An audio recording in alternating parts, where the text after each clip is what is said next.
Vamos lá, senhores. Vamos trabalhar agora nosso último bloco, tá?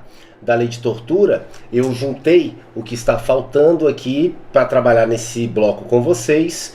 E com isso você vai ter estudado a lei de tortura de forma aprofundada e completa. O suficiente para você fazer qualquer questão, tá? De prova de concurso público.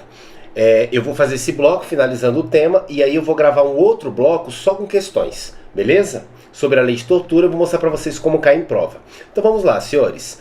O que a gente tem que trabalhar agora? Efeitos da condenação. O que acontece? O sujeito foi condenado pela prática do delito de tortura. Teve um bloco que eu até brinquei com você e falei assim, se você for agente público, né?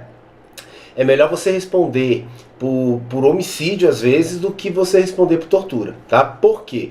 Em decorrência do efeito da condenação, tá? Na lei de tortura, se você for condenado, e aqui condenação que eu falo é a condenação transitada em julgado, tá? Aquela que não cabe mais recurso. Se você for condenado e você for agente público, você pede automaticamente, é isso mesmo, tá? O efeito é automático e obrigatório. Você pede automaticamente o seu cargo, o seu emprego ou a sua função pública. E além disso, você fica inabilitado para exercer qualquer outro cargo, emprego ou função pública pelo dobro do prazo da pena aplicada. Vamos entender isso aqui, senhores? Então olha só, presta atenção. Vamos imaginar que eu sou agente público. Então vamos imaginar aqui, por exemplo, que eu sou policial civil do Distrito Federal. Ok. No exercício das minhas funções, ou em decorrência dela, eu acabei constrangendo alguém, mediante violência ou grave ameaça, causando sofrimento físico ou mental, para obter informação, declaração ou confissão da vítima. Exemplo aqui, eu pratiquei uma tortura prova. Se eu for condenado, se ocorrer a condenação transitada em julgado em decorrência dessa prática do crime de tortura, né, na modalidade de tortura prova, com a pena, né, porque a pena aqui é a reclusão, não é isso? Aqui no caso, reclusão de 2 a 8 anos, perdão. E eu sou agente público, então eu sei que eu tenho uma causa de aumento de pena. O juiz estabeleceu lá a minha pena, vamos imaginar aqui que a minha pena ficou no patamar de, por exemplo, 7 anos. Essa foi a minha condenação. Ok. O que acontece, senhores? Em decorrência dessa condenação, o efeito dela, a primeira coisa, é a perda do cargo, do emprego ou da função pública. Já que eu sou agente público, nesse caso aqui, a condenação pela prática da tortura, primeira coisa, eu perco o meu cargo público, certo? Além disso, porque a lei fala no sentido de algo cumulativo, tá? Além de perder o meu cargo, eu fico inabilitado. O que significa inabilitado? Eu fico impossibilitado de exercer qualquer outro cargo, qualquer outro emprego, qualquer outra função pública pelo dobro do prazo da pena que foi aplicada. Qual foi a pena que foi aplicada para mim? 7 anos de reclusão. Então, o dobro de 7 são 14. Eu fico 14 anos impossibilitado de exercer qualquer outro emprego, cargo ou função pública.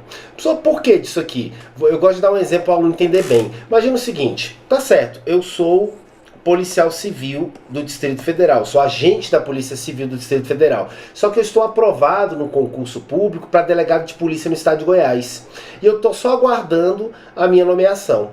E aí saiu a minha condenação pela prática da tortura e eu perco, né, em decorrência disso, o meu cargo, né, o cargo de agente da Polícia Civil. Aí eu viro e falo assim, não, mas eu tô tranquilo, por quê? Só tô aguardando a nomeação para delegado mesmo, já eu assumo lá o cargo de delegado de polícia no estado de Goiás e eu fico tranquilo. Não, não é bem assim.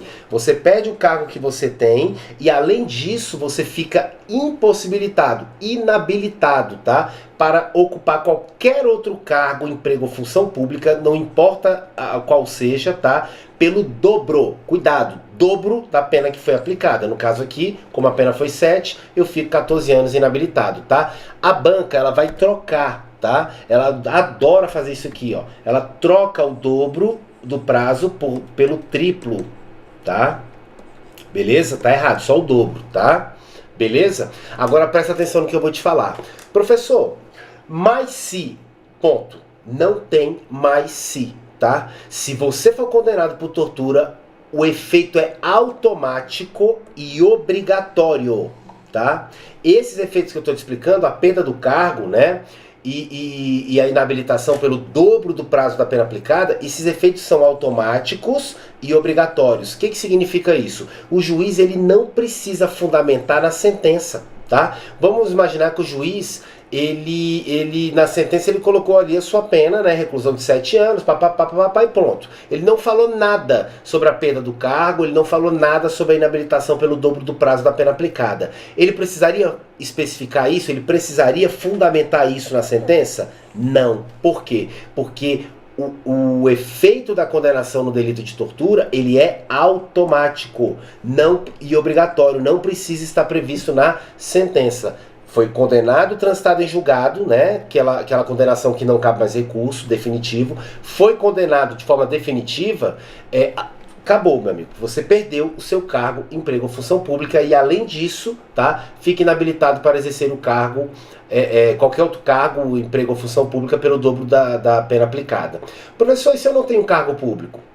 Vamos imaginar que eu não tenho cargo público, né? Então, se eu não tenho cargo público, eu não ocupo nenhum emprego público, né? Não existe nenhuma função pública, lógico que eu não tenho como perder o que eu não tenho, né? Então, tranquilo até aqui. Só que mesmo não tendo atualmente cargo público, eu fico inabilitado para ocupar qualquer outro cargo público que eu posteriormente, né, pudesse vir a ocupar, eu fico inabilitado pelo dobro do prazo da pena aplicada. Beleza? Tranquilo até aqui?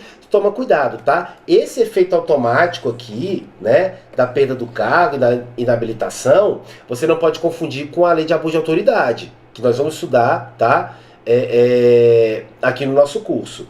Por quê? Lá na lei de abuso de autoridade, tá, no artigo 4º, parágrafo único, eu também tenho a possibilidade de perder o cargo, tá? Em decorrência do delito de abuso de autoridade, só que lá é diferente. Deixa eu te mostrar aqui, ó. Eu coloquei para você o artigo 4º aqui da lei de abuso de autoridade. São efeitos da condenação, mas agora eu estou falando da lei de abuso de autoridade. Eu não estou falando de crime de tortura, eu estou falando de crime de abuso de autoridade. É efeito da condenação, a perda do cargo, do mandato da função pública. Até aqui tranquilo. Agora presta atenção no parágrafo único, senhores. Os efeitos previstos nos incisos 2 e 3, 3 aqui eu estou falando de quem? Da perda do cargo, emprego ou função pública, né? Do mandato, né? Público. Esse efeito aqui, do inciso 3, são condicionados, exigem a ocorrência de reincidência em crime de abuso de autoridade. Então o sujeito tem que ser reincidente a abuso de autoridade para poder, né, perder o cargo, né? Perder o mandato ou perder a função pública. E não são automáticos, devendo ser declarados motivadamente na sentença. Então o que você não pode confundir? E uma coisa é a lei de tortura, outra coisa é a lei de abuso de autoridade. Em ambas, eu tenho a possibilidade aqui da perda do cargo. Na lei de tortura fala perda do cargo, emprego e função pública. Na lei de abuso de autoridade eu falo da perda do cargo, mandato ou função pública. Beleza. Só que qual é a diferença? Na lei de tortura, essa perda aqui, ela é automática e obrigatória. Traduzindo, foi condenado de forma definitiva, transitado em julgado, pelo delito de tortura? Fui. Automaticamente você perdeu seu cargo e ficou, além disso, inabilitado para exercer qualquer outro cargo, emprego ou função pública pelo dobro do tempo ali da pena aplicada, tá? Já na lei de abuso de autoridade é diferente. Na lei de abuso de autoridade, isso aqui só gera efeito se tiver motivadamente previsto na sentença. O juiz ele tem que especificar, né? Ele tem que determinar ali de forma expressa a perda do mandato, tá? E ele só pode fazer isso diante de reincidência em abuso de autoridade. Beleza? Tranquilo? Então, na lei de tortura é automático, lei de abuso de autoridade não é automático. Ótimo. Senhores, vamos lá. A doutrina diverge acerca da aplicação desses efeitos para a tortura à omissão, tá?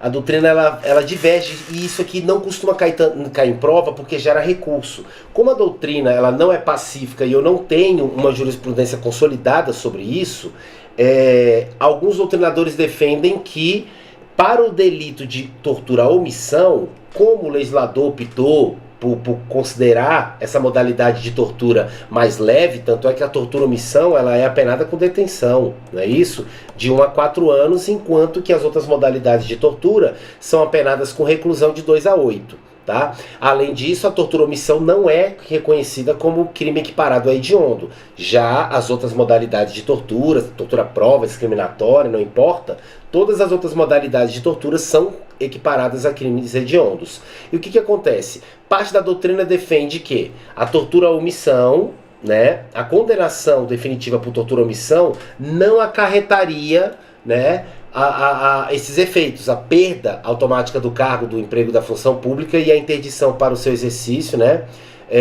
pelo dobro do prazo da pena aplicada. Já a outra parte da doutrina defende que sim, que é aplicado para a tortura à omissão também. Preste atenção no que eu vou te falar. Para efeitos de prova, você vai levar ao entendimento que, se isso cair na sua prova, você vai colocar aqui os efeitos da condenação, tá, são aplicáveis para todas as modalidades de tortura, inclusive a tortura omissão. É isso mesmo, para efeitos de prova, tá? Se você for condenado por tortura omissão, tá ok? Apesar de você ser apenado com detenção de 1 a 4 anos, é mais leve, não é considerado crime equiparado a hediondo, mas a perda do cargo, do emprego e da função pública e a inabilitação para o exercício de qualquer outro cargo, emprego ou função pública vai ser aplicado para você também, tá? O professor Rogério Sanches Cunha aqui, ó, ele fica no meio termo, ele fala, ó, se for tortura omissiva imprópria, tá? Caberia sim os efeitos da condenação, a perda do cargo. Já se for tortura omissiva própria, né, aquela onde o sujeito tem o dever de apurar somente porque a tortura já ocorreu, né, aí eu não teria aplicação dos efeitos. Você não vai levar para a prova o entendimento do Rogério Sanches Cunha, você vai levar para a prova o que eu estou te falando, tá? Se te cobrar isso, os efeitos da condenação, a perda do cargo e a inabilitação para todas as modalidades de tortura, inclusive, tá, a tortura omissão. Beleza? Tranquilo? Ótimo. O crime de tortura é inafiançável, já vimos isso, e ele é insuscetível de graça ou anistia. Beleza. O que você tem que tomar cuidado, que eu já até falei, tá? Segundo o STF, não se esqueçam disso, tá? A graça, né, que tá aqui, ela abrange o indulto, tá? Por quê? Porque a graça, ela é o gênero do qual o indulto é espécie. Então, apesar de não estar descrito aqui, quando eu falo que a tortura ela é inafiançável e ela é insuscetível, quando eu falo insuscetível é que não cabe, tá? Cuidado que as bancas elas gostam de tirar o in. Ela coloca bem assim, ó. O crime de tortura é inafiançável e suscetível. Errado, não é suscetível. Suscetível significa que cabe. É insuscetível. Não cabe graça ou anistia. Professor, e o indulto? Não está falando aqui. Nós já falamos disso, tá, senhores? O indulto, segundo o STF, ele é uma espécie de graça, então também não é possível a concessão de indulto. Não cabe graça, não cabe anistia, e apesar de não estar previsto expressamente na literalidade aqui da lei, também não cabe indulto. Beleza? Tranquilo? Ótimo. Vamos lá.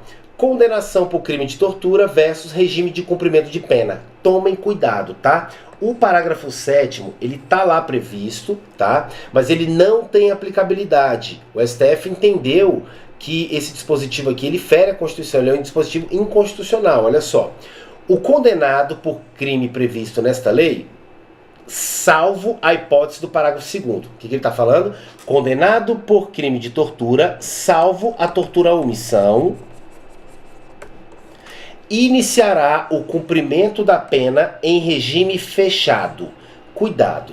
O STF, o plenário do STF, afastou essa obrigatoriedade, tá? do regime inicial ser fechado, tá ok? Para os condenados tanto por crimes hediondos como por equiparados, dentre eles a tortura, tá? O que o STF falou? Para fixar o regime de cumprimento de pena, o regime inicial de cumprimento de pena, o juiz ele tem que analisar, tá, o artigo 33 e o artigo 59 do Código Penal. Isso aqui é o que vai definir se você vai iniciar em regime fechado, se você vai iniciar em regime semiaberto, se você vai iniciar em regime aberto. Eu não posso, segundo o STF, estabelecer o cumprimento de pena, né, o regime de cumprimento de pena inicial, fechado, constatando apenas a gravidade abstrata do delito. Não, isso é inconstitucional. Por quê? Porque fere a individualização da pena. Ao estabelecer a pena, eu tenho que analisar, tá, cada caso. Individualização da pena, senhores. Cada caso é um caso, tá? Às vezes você está diante do mesmo delito, mas situações diferentes. Vou te dar um exemplo aqui. Eu, Fernando, saquei uma arma de fogo e dei 3 disparos contra o Joãozinho. Isso aqui é o quê? Homicídio. O Felipe sacou uma arma de fogo e efetuou 3 disparos contra o Mário. Isso aqui é o quê? Homicídio. Webson, mesmo delito. Tudo bem, mas olha a diferença. Por que Fernando efetuou 3 disparos contra Joãozinho causando sua morte? Porque Joãozinho tentou estuprar sua filha. Fernando chegou em casa, viu a menina de 15 anos chorando, perguntou o que tinha acontecido para a filha. A filha afirma: pai, o vizinho pulou o muro quando você saiu para trabalhar e tentou me estuprar. Fernando ficou cego, pegou a arma de fogo que ele tinha em casa, foi lá no vizinho, bateu na porta, o vizinho atendeu, ele efetuou 3 disparos. É um homicídio? É um homicídio. Mas aqui você vai aprender comigo. Isso aqui é um homicídio privilegiado. Beleza. Agora, no outro caso, o Felipe efetuou 3 disparos contra o Mário.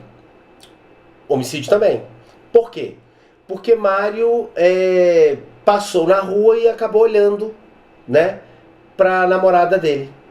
Opa, isso aqui é um homicídio claramente qualificado, né, por motivo fútil, tá? Você notou que às vezes eu tenho a configuração do mesmo delito, mas eu tenho que analisar o caso concreto? A pena desses dois não pode ser igual. Eu tenho circunstâncias favoráveis para um e circunstâncias desfavoráveis para outro. Por isso que o STF ele entendeu isso. Ele falou, olha, a prática da tortura, eu não posso, a lei não pode determinar uma regra geral, zona, afirmando que todos que forem condenados por tortura, tirando a tortura à omissão, vão ter que obrigatoriamente iniciar o cumprimento da pena em regime fechado. Não, isso aqui eu não posso fazer dessa forma. Por quê? Porque ao estabelecer isso aqui, eu estou determinando que tem que iniciar em regime fechado pelo fato da gravidade abstrata, sem analisar o caso concreto. Eu estou analisando só o delito, tortura. Tortura é algo grave, sim, mas eu tenho que analisar o caso concreto, tá? Então, senhores, cuidado, tá? Esse parágrafo 7º aqui da lei, o STF afasta, não aceita aplicabilidade em decorrência da inconstitucionalidade por violar o princípio da individualização da pena. Ou seja, para definir o regime de cumprimento de pena, eu tenho que analisar o caso concreto com base nos artigos 33 e 59 do Código Penal, que eu até trouxe aqui para mostrar para vocês. Mas antes, olha essa súmula vinculante aqui, número 26, que ela fala. Olha só. Para efeito de progressão de regime no cumprimento de pena por crime hediondo ou equiparado, o juiz da execução observará a inconstitucionalidade do artigo 2º da Lei 8.072, tá, de 90. O que é isso? Senhores, o artigo 2º da Lei 8.072, que é a Lei dos Crimes Hediondos, fala exatamente isso aqui, tá? Fala, ó, o condenado por crime hediondo ou equiparado, que aí entra a tortura, deve obrigatoriamente iniciar o cumprimento de pena em regime fechado. O STF falou, isso aqui é inconstitucional, cara. Não tem aplicabilidade, tá? Então, lá no artigo 2º da lei lá dos crimes hediondos, como ele se referiu tanto a crimes hediondos como também a equiparados, e aqui dentro tem tortura, tá? Essa inconstitucionalidade lá do artigo 2º, lá da lei de crimes hediondos, gera efeito aqui na lei de tortura, beleza? Traduzindo, senhores, não tem essa de obrigatoriamente iniciar em regime fechado, não. Tem que analisar o caso concreto, tem que analisar as situações ali do artigo 33 e do artigo 59 do Código Penal, tá? Coloquei aqui para vocês, nós vamos trabalhar isso lá em Direito Penal Parte Geral, mas eu coloquei aqui só para você ter uma noção, tá? Olha só, aqui no artigo 33, ele fala dos regimes, tá? De cumprimento de pena. Aí olha o que ele fala. As penas privativas de liberdade deverão ser executadas de forma progressiva. Então, se você começou no fechado, você vai passar para o semiaberto e do semiaberto para o aberto. Você não vai do fechado pula para o aberto, tá? Então, ela tem que ocorrer de forma progressiva, degrau por degrau.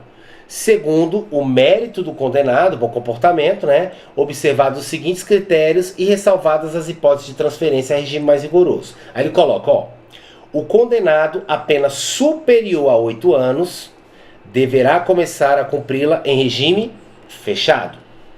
O condenado não reincidente, cuja pena seja superior a 4 e não exceda 8, tá? E não exceda 8, até 8. Deverá, desde o princípio, cumprir a pena em regime semiaberto. E o condenado não reincidente também, cuja pena seja igual ou inferior a 4 anos, poderá, desde o início, cumpri-la em regime aberto. Então, o que ele falou aqui? Funciona mais ou menos assim, ó. Esse aqui é o critério, o requisito objetivo, tá? Eu vou analisar a pena. Então, o que vai definir até agora se você vai iniciar em regime fechado, semiaberto ou aberto? A pena que foi aplicada para você. Se foi aplicada a você uma pena de 4, né, ou menos anos aqui, você a priori inicia no aberto. Se você foi condenado a uma pena superior a 8, você a priori inicia no fechado. Se você foi condenado a uma pena de 8 não é superior a 8, tá? 8, tá? Mas superior a 4, semiaberto. Então, a priori, né, eu determino aqui o regime levando em consideração o quê? A pena aplicada. É um cálculo matemático. Só que cuidado, eu não posso estabelecer esse critério objetivo aqui como o único elemento para definir o regime. Por quê? Olha que interessante. A determinação do regime inicial de cumprimento da pena far-se-á, além de levar em consideração isso aqui, nesse cálculo, a observância dos critérios previstos no artigo 59 deste Código. O que o artigo 59 desse Código ele fala? O juiz atendendo, ele vai analisar a culpabilidade, os antecedentes do indivíduo, a conduta social dele, como é que ele se comporta na sociedade, a personalidade dele, tá? Os motivos do delito, as circunstâncias, né, os detalhes ali e as consequências do crime que ele praticou, tá? Bem como o comportamento da vítima. Tudo isso aqui vai ser levado em consideração para o quê? Para determinar o regime inicial de cumprimento da pena. Isso aqui eu chamo de requisito subjetivo. Por quê? Porque eu vou analisar agora as circunstâncias pessoais do agente. Esse cara ele tem um bom comportamento social? Esse cara ele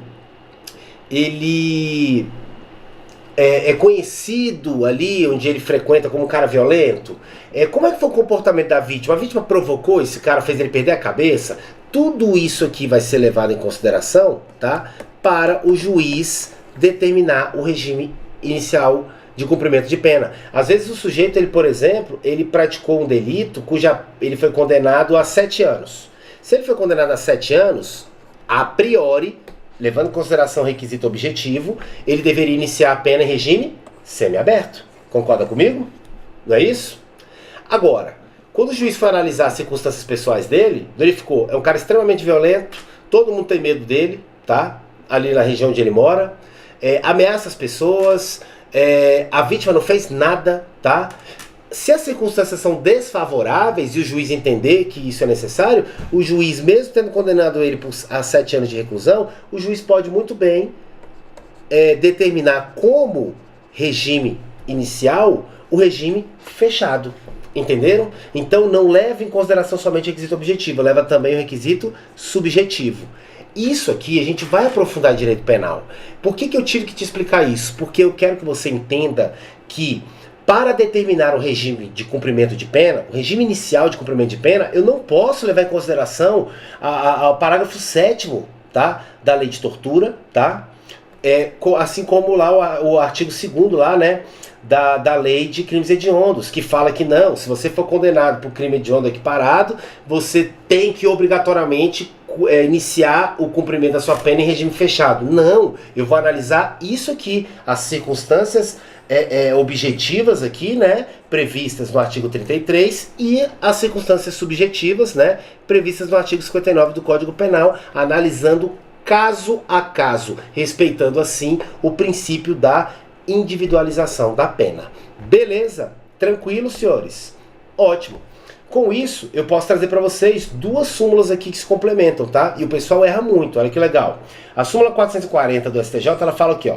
Fixada a pena base, no mínimo legal, é vedado, é proibido o estabelecimento de regime prisional mais gravoso do que o cabível em razão da sanção imposta, com base apenas na gravidade abstrata do delito. Ei, presta atenção, não confunda. O que eu te expliquei aqui nesse exemplo? Quando eu falei para você que eu posso, sim, ter um indivíduo que foi condenado a 7 anos, que a priori deveria iniciar em regime semiaberto, eu posso, levando em consideração os requisitos subjetivos dele, eu posso determinar que ele inicie o cumprimento da pena em regime fechado. Quando eu falo isso, senhores, eu estou analisando o caso concreto, eu estou analisando as circunstâncias pessoais dele. O que a súmula está falando? Eu não posso estabelecer um regime mais grave, levando em consideração a pena aplicada para ele, com base exclusivamente na gravidade abstrata do delito. O que é gravidade abstrata do delito? Eu analiso a gravidade do crime sem analisar o que aconteceu, sem analisar o caso concreto. O porquê que o agente fez isso? Ele tem bom comportamento? Entendeu? Que tortura é um crime grave, todos nós sabemos. Homicídio é um crime grave, todos nós sabemos. Mas eu tenho que analisar o caso concreto, entender o porquê que o cara praticou aquela conduta, a vítima provocou ou não, entendeu? Então, decidir com base na gravidade abstrata do delito é não analisar o caso concreto. Só olhar, é tortura? Não, então já joga todo mundo para fechado. Não, não posso fazer isso. É isso que a súmula 440 fala, tá? E para complementar, a súmula 719 do STF fala o seguinte: admite-se a progressão de regime de cumprimento da pena ou aplicação imediata de regime menos severo, nela determinada, antes do trânsito em julgado da sentença condenatória. O que essa súmula aqui ela está falando, tá? Olha só que interessante. Às vezes, o indivíduo ele fica preso preventivamente. Infelizmente, no Brasil, nós temos uma demora muito grande, né, da resposta estatal. Então, às vezes, o sujeito está preso lá, por exemplo, há 4 anos, preso preventivamente. Aí sai a condenação dele. Vamos imaginar, na verdade, vamos imaginar o seguinte, vamos fingir que não saiu a condenação dele ainda. Mas o que aconteceu? Esse indivíduo aqui, ele já cumpriu 4 anos de prisão preventiva. E o delito que ele praticou, vamos imaginar aqui, é um delito que a pena máxima é de 8 anos. Então, no pior cenário para ele pegaria 8 anos. Tá, mas ele já cumpriu 4? Já. Então, se ele já cumpriu 4, senhores, ele não pode iniciar no regime fechado. Porque esse tempo de prisão preventiva aqui, ele é descontado, tá? Da prisão pena, tá ok? Beleza?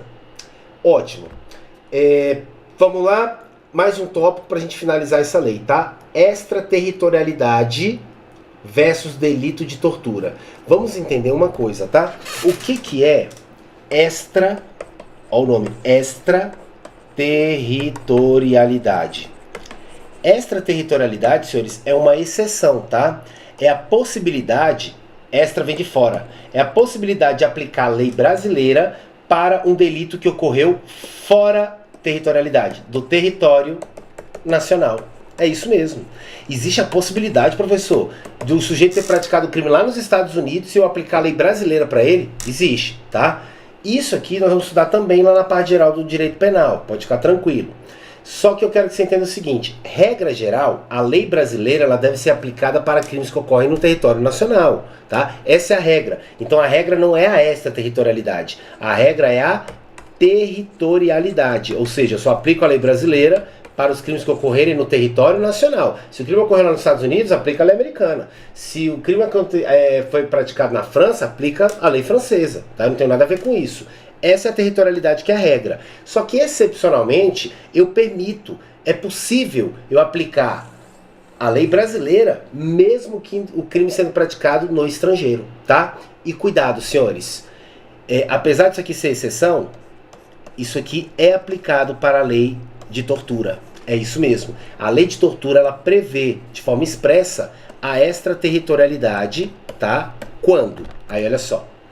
O disposto nessa lei, as regras da lei de tortura, aplica-se ainda quando o crime não tenha sido cometido em território nacional, ou seja, eu vou aplicar a lei de tortura, mesmo o crime sendo praticado no estrangeiro. Cuidado, duas hipóteses.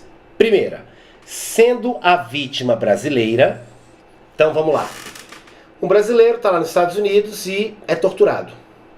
A vítima é brasileira? Sim. Posso aplicar a lei de tortura brasileira para aquele crime praticado lá nos Estados Unidos, tá? Essa é a primeira hipótese. Ou, segunda hipótese, ou encontrando-se o agente em local, aí agora eu estou falando do agente o quê? Agora eu estou falando do autor do delito. Ou encontrando-se o agente, o torturador, né, o sujeito ativo, em local sob jurisdição brasileira. Olha que legal. O cara foi lá, praticou uma tortura. Cuidado, praticou uma tortura contra um estrangeiro. Vamos imaginar o seguinte. Um argentino praticou tortura contra outro argentino, certo? Beleza. Na Argentina. Argentino contra argentino na Argentina. Aí esse torturador, para fugir da responsabilização penal lá da Argentina, ele vem e foge para o Brasil. Vamos imaginar que o Brasil não tenha tratado de extradição com a Argentina, e ele pensa, olha, se eu fugir para o Brasil não vai me extraditar. Então eu vou ficar impune. Vai não, filho. Sabe por quê? Porque olha só que interessante. Eu tenho duas possibilidades de aplicar a lei brasileira, mesmo o crime tendo ocorrendo lá fora. A primeira é quando a vítima é brasileira, que não é esse caso. Se a vítima for brasileira, tá, eu vou aplicar a lei de tortura brasileira. E a outra hipótese é, não sendo a vítima brasileira, o sujeito ativo, o torturador, se encontrar em local sob jurisdição brasileira. Então, se ele fugir para o Brasil pensando que vai ficar impune, não vai. Se ele for capturado aqui, ele vai responder, segundo a lei brasileira, por aquela tortura que ele praticou lá no exterior, tá? Contra outro argentino e na Argentina, tá ok? Beleza? É isso mesmo, tá? O que cai em prova, senhores, é isso aqui, tá? Porque o que eu coloquei aqui agora para vocês, a doutrina diverge um pouco. Parte da doutrina fala que as duas hipóteses, quando a vítima é brasileira ou quando o agente que praticou a tortura se encontrar em território brasileiro, a parte da doutrina que fala que as duas modalidades aqui são hipóteses de extraterritorialidade incondicionada. O que é isso, professor? São hipóteses que eu vou aplicar a lei brasileira, pouco importando se o sujeito foi condenado, se o sujeito foi absolvido lá fora. Não me interessa, tá? Não me interessa. E eu tenho a extraterritorialidade condicionada, que é o quê? Que aí ela exige alguns requisitos, tá? Que a gente vai estudar lá na frente, não precisa se aprofundar nisso aqui agora, tá? Nesse momento, senão você vai se confundir todo. O que eu quero que você entenda? Para o Fernando Capês, tá? Que é o que a doutrina mais segue, tá? A primeira hipótese, quando a vítima for brasileira, é a hipótese de extraterritorialidade incondicionada, tá? Porque não existe condição nenhuma, tá ok? Então vamos pro exemplo. Fernando, brasileiro, tá lá na Argentina, e na Argentina ele é torturado por policiais argentinos. Pronto. Esses policiais, segundo a lei argentina, eles foram processados. Eles foram absolvidos. Beleza. Mas mesmo assim eu posso aplicar a lei brasileira para esses argentinos? Posso. Por quê? Porque isso aqui é hipótese de extraterritorialidade incondicionada, ou seja, eu aplico a lei brasileira, pouco importante se você foi condenado, se você foi absolvido, não me interessa lá fora. Eu vou aplicar a lei brasileira para você, porque você praticou tortura contra um brasileiro, tá ok? Já a outra hipótese, que é quando o sujeito ativo, o autor da tortura, ele não praticou agora a tortura contra um brasileiro, porque senão recairia na primeira hipótese. Apesar de ter praticado a tortura contra um estrangeiro, esse sujeito ele está no nosso território. Ele está em local sob jurisdição brasileira. E aí, quando ele veio pisar no Brasil achando que ia ficar impune, que não ia dar nada, aqui eu aplico a lei brasileira sobre a tortura para esse torturador. Mesmo sabendo que ele é um estrangeiro que praticou tortura contra outro estrangeiro no estrangeiro. Argentino contra argentino na Argentina. Tem como aplicar a lei brasileira? Tem, se ele pisar no Brasil.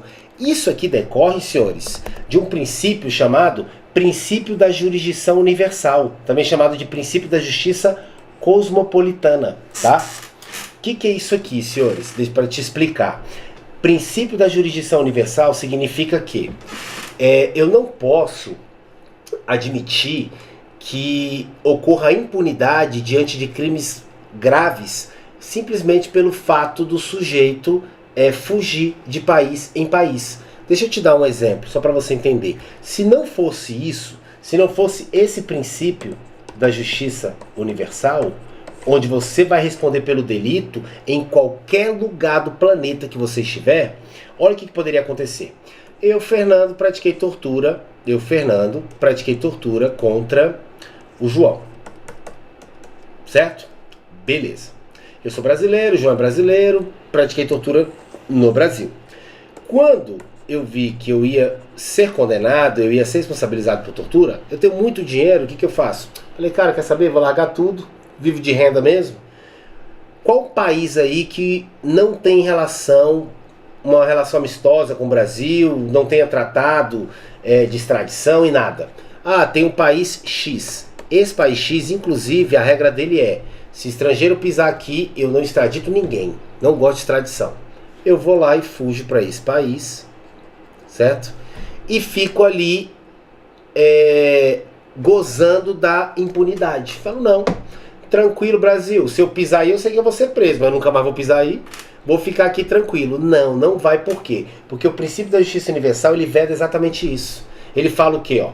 Você, argentino, praticou tortura contra outro argentino na Argentina, beleza, até aqui tranquilo, não vou me meter. Agora, se você pisar no meu país achando que vai ficar impune no Brasil, vai não, filho. Porque se você pisar aqui, eu aplico a lei de tortura brasileira pra você. Impune você não fica. Se todo mundo adotar isso, se você pisar nos Estados Unidos, aplica a lei norte-americana sobre tortura, você não vai ficar impune. Se você pisar no Canadá, aplica a lei canadense sobre tortura, você não vai ficar impune.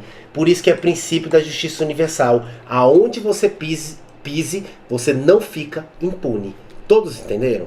Tranquilo até aqui, senhores? Beleza. Aí, por curiosidade, poxa, professor, o crime foi praticado por um argentino contra outro argentino na Argentina. Tá, o cara pisa no Brasil. Aí ele vai ser responsabilizado pela lei brasileira sobre a tortura. É isso mesmo. Agora vem cá, professor. Quem que vai processar e jogar esse cara? É a Justiça Federal? É a Justiça Estadual? Qual estado, se for Justiça Estadual, qual estado que vai? Porque o crime não foi praticado aqui. O cara não é daqui, a vítima não é daqui. E aí, como é que funciona? O artigo 88 do Código de Processo Penal, ele soluciona isso aqui pra gente. Olha que interessante. Olha só. No processo por crimes praticados fora do território brasileiro, crimes que são praticados no exterior, né? Será competente, olha a primeira regra, o juízo da capital do estado onde houver por último residido o acusado. Então vamos imaginar o seguinte, essa é a primeira hipótese. Se esse acusado já residiu no Brasil, vamos imaginar que ele residiu, por exemplo, na Bahia, tá? Ele residiu em um municípiozinho ali da Bahia. Quem vai ter competência para processar e julgar esse indivíduo? Qual foi o último lugar que ele morou no Brasil, que ele residiu no Brasil? Não foi na Bahia? A capital desse estado. Então, Salvador. Entenderam? Ah, professor, não, ele morou na Bahia, mas depois disso ele morou em Minas. O último lugar que ele morou no Brasil foi Minas. Então, capital do estado de Minas. Belo Horizonte. Tranquilo? Professor, e se esse cara nunca morou no Brasil? Esse cara nunca tinha pisado no Brasil. E aí? Aí não dá para aplicar essa regra. Aí eu vou para a próxima. Se este nunca tiver residido no Brasil, será competente o juízo da capital da República. Tá? O juízo da capital da República, né? Brasília. Beleza? Tranquilo? Fácil? Ótimo, senhores. Próximo tópicozinho aqui pra gente finalizar, tá? Possibilidade de substituição da pena privativa de liberdade por restritiva de direito. Eu vou ser bem direto com você aqui e vou te explicar o porquê, tá? Segundo o STJ, isso aqui não é possível. Eu não consigo substituir a pena privativa de liberdade, cadeia, por pena restritiva de direito. Por quê? Porque essa substituição da pena privativa de liberdade em restritiva de direito, ela é regulamentada pelo artigo 44, tá? Do Código Penal. E o artigo 44 ele fala o seguinte, ó: as penas restritivas de direitos são autônomas e vão substituir as penas privativas de liberdade quando? Olha os requisitos para você ter essa substituição. Aplicada a pena privativa de liberdade não superior a 4 anos, isso aqui do caso concreto poderia acontecer, né? A pena mínima de tortura são 2 anos, né? Se for tortura praticada de forma comissiva, se for tortura omissiva é pior ainda, 1 ano. Não superior a 4 anos, tranquilo. E cuidado, o crime não for cometido com emprego de violência ou grave ameaça à pessoa. Senhores, o crime não pode ter sido praticado com violência ou grave ameaça contra a pessoa. Eu não posso ter um delito com essas características aqui e ter a substituição da privativa de liberdade para a restritiva de direitos. Então significa que eu só posso substituir pena privativa de liberdade, cadeia, por restritiva de direito se o crime não for praticado com violência ou grave ameaça. E a tortura ela é praticada como? Violência ou grave ameaça. Entenderam, senhores? Entenderam por quê que, se a prova perguntar para você, cabe substituição da pena privativa de liberdade por restritiva de direito no delito de tortura? Não cabe. E não cabe não é por causa da gravidade abstrata do delito, não é isso. É porque um dos requisitos para essa substituição é que o crime não tenha sido praticado com violência ou grave ameaça. E a tortura ela é praticada com violência ou grave ameaça. Por isso que essa situação aqui ela não ocorrerá. Beleza? Tranquilo até aqui? Senhores, eu finalizo aqui com vocês tudo o que você precisava saber sobre a lei de tortura, tá? Agora, no próximo bloco, eu vou fazer algumas questões de concurso com vocês e vou te mostrar como é cobrado isso em prova e você vai ver que você vai tirar de letra, desde que você tenha assistido todas as aulas, tá? Para de querer pular conteúdo, tá? Teve alguma dúvida? Coloca aí nos comentários que eu vou olhar todos os comentários e vou responder todas as dúvidas aí de vocês, beleza? Aguardo você no próximo bloco, só para a gente finalizar aí as questões. Muito obrigado e até mais.